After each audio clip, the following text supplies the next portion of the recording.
Welcome to this episode of the Sports Detective Podcast Show. My name is James Williams, and today we discuss NBA teams that are as soft as tissue paper. Why are we talking about this? Well, the Los Angeles Clippers, in case you guys didn't know, I'll update you. Over the last 22 games of the regular season, they are 10 and 12 over that stretch. They currently have a 5-game losing streak at home.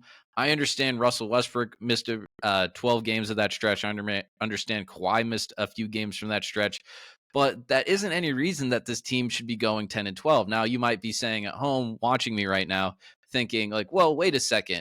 This is a little bit of an older team. Maybe they're just kind of coasting a little bit here in the regular season because they want to just get through the regular season unscathed. They don't necessarily care about their playoff seeding too much, and they just want to be healthy in the playoffs because you have guys like Kawhi Leonard that has had injury history or injury problems in the past. Paul George has had a little bit of injury problems in the past, and James Harden at times has seemed to like wear down as the playoffs go. But if you've been watching the Clippers at all during this stretch, you can see Ty Lue on the sidelines is pretty visibly like frustrated. He's not having good body language. He's frustrated with his team. And finally, after Monday night's loss to the Pacers, Ty Lue finally called out his team in the press. And I'll go ahead and show you guys this quote here. So the context behind this quote is James Harden was interviewed and basically asked Harden what he thought the Clippers' problem was, why they have been struggling recently. And James Harden said, hey, we don't have an identity right now. When we had that 26-5 stretch there, we had an identity. Right now, we don't have an identity. So this is what Ty Lue, they basically asked him, like, hey, well, what do you think of those comments that James made? And this is what Ty Lue said. Right now, do we have an identity? Question mark. I think, yeah, we're soft. Dang, that is a harsh criticism. That is a big call out from Ty Lue to his basketball team right now. And again, I alluded to it earlier, but there was a stretch of the season, guys, where the Clippers were 26-5, and they were looking like an NBA Finals contender. Now, I was always a little bit skeptical if they got into a series with, like, let's say the Nuggets. How would they defend Jokic? Because it doesn't seem like anyone has an answer how to defend Jokic. But it seemed like maybe the recipe for the Clippers to win was kind of like this. It would be a little bit similar to the James Harden, Kevin Durant Nets when they had Kyrie, where basically they were just so efficient offensively. And they have Harden, who you didn't necessarily have to rely on him to be a scorer. He was like a second or third option, and you relied on him solely as a distributor.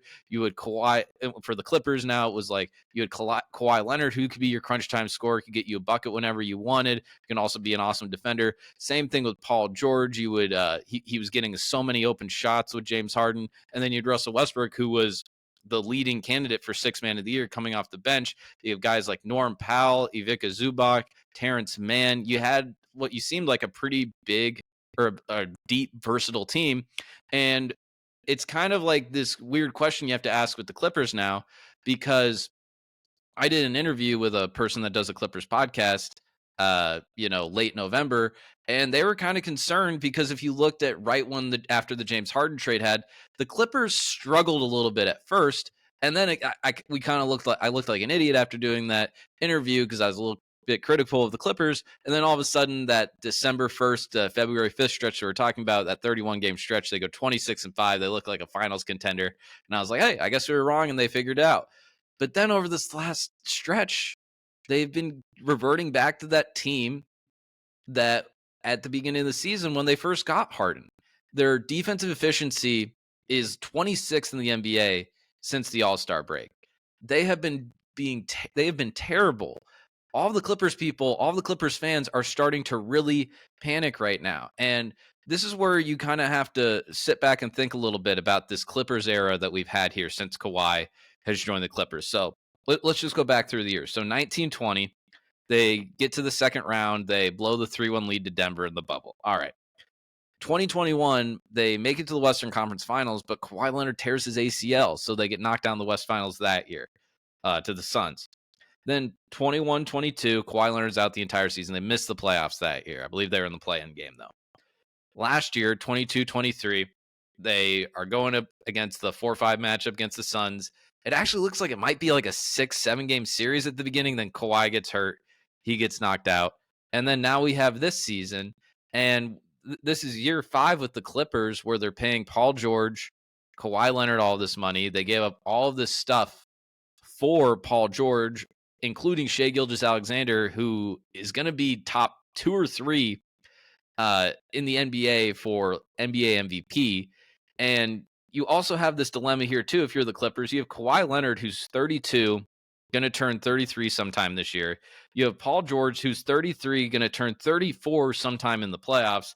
And then you have James Harden, who is going to get an extension this offseason, who's 34 years old, about to turn 35. So your whole core that you have for the Clippers is in their mid 30s.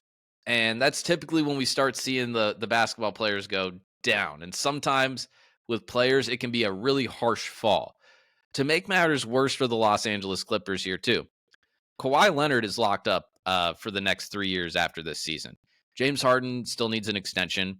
Another person that also needs an extension is Paul George. And there has been some bubbling going on over the last 2 or 3 weeks of Paul George potentially going, or maybe not even him potentially going, but the Philadelphia 76ers potentially targeting Paul George this offseason because he's a free agent. He could go there in free agency. If you look at the 76ers cap space right now, the only person that they have under contract is Joel Embiid. They haven't re-signed Tyrese Maxey yet. Tobias Harris's contract expires. All the guys that they got in the Harden deal are expiring contracts. They have a lot of cap space this summer. It's obviously going to get filled by, if they don't sign somebody like Paul George, they'll probably just fill it up with a few guys in free agency and then re-signing a lot of their guys.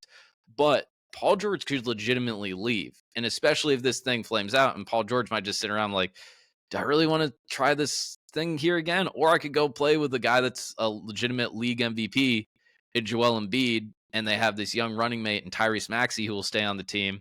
And I can kind of be that missing piece for this Philadelphia 76ers team. And maybe the path to get to the finals in the East, maybe that's a little bit easier than the path in the West. And then if that happens, what does Kawhi think? What does Kawhi think? Does Kawhi just say, all right, you know what, I'll stay committed to the Clippers? Or does Kawhi kind of look around and be like, I'm really going to spend the next 3 years, the last years of my prime with James Harden? An aging James Harden is my running mate? Am I really going to do that? So the other part here with the Clippers, too, is Steve Ballmer built this amazing new arena. He wants it to be like the Mecca of basketball. He's basically trying. It's like a lot of like NBA arenas. If you go to them, they are basically built to just be arenas, but not necessarily basketball arenas. Like they want to have it be multi-purpose arenas. So on the 320 nights or maybe 300 nights a year that an NBA team or a hockey team isn't using that arena, they can fill it up with concerts and shows and events and all kinds of stuff. So, but Steve Ballmer, because he's worth like $200 billion or $100 billion or whatever it is, he really didn't care about, building it so you could have Metallica play there or something like that. He built it to be a basketball arena. And the idea was he's going to pay for any star that wants to be there. Any star that is currently on this team that wants to be there, he's going to pay them to be there because they want to be able to sell tickets to that arena and kind of start building a fan base. Now, maybe that's a little bit, wishful thinking on Steve Ballmer's part, and maybe the best idea for the Clippers to try and build a fan base would be to just leave Los Angeles, whether that's to Seattle or some other place. I don't know. I'm not going to forecast that right now. But right now, let's say the Clippers just, this little bit of lackluster play that we've seen over the last 20 games. What if that spills over into the playoffs and they're a first round exit to like the Pelicans or something, or the Suns or the Timberwolves? What does this team do? What are the things that's going to happen here? Because you're going to be having Kawhi Leonard getting into his mid 30s. Paul George, is he going to stay or is he going to go? Are you going to pay Harden for a first round exit? Are you just going to blindly do it? What does that do for your team the next 2 years? I don't know. Do you maybe can Tai Lue, which I think would be an idiotic decision, but Tai Lue is noticing something here. The whole point of this video, Tai Lue is noticing something about his team, and he's calling them out, trying to reverse that behavior and trying to get these guys to lock in, because he knows that if you're going to try and make a playoff run, potentially make a deep playoff run, you can't be 26th in the NBA on defense. You got to hustle. You got to be able to create offense. You have to be consistent. And the Clippers have only been consistent for 30 games this season. Other than that, it's been a lot of up and down basketball play for the Clippers. And if they can't figure it out, it's going to be a very, if they get knocked out early, guys, all of a sudden the Clippers summer, we think right now that Paul George is just going to resign and Harden's going to resign, and they're going to have these aging stars in LA for the next few years. If they lose early, I don't know. The door opens for a lot of things. Some guys might start thinking. Some guys might start getting some ideas. So there you have it. That's going to do it for this video here today. Thank you very much for watching. If this is your first time ever watching the show and you like this video, please hit that like button. Please hit that subscribe button. Maybe go ahead and explore the Sports Detective podcast page. Maybe look up some more videos that you might like. We talk NBA, college basketball, NFL, college football, sports media stuff. We've done a few baseball stories recently too. So if you like any of that stuff, hit that like button, hit subscribe, maybe leave a comment what you thought about the video. And thank you very much. Help us out in the algorithm. I'll talk to you next time.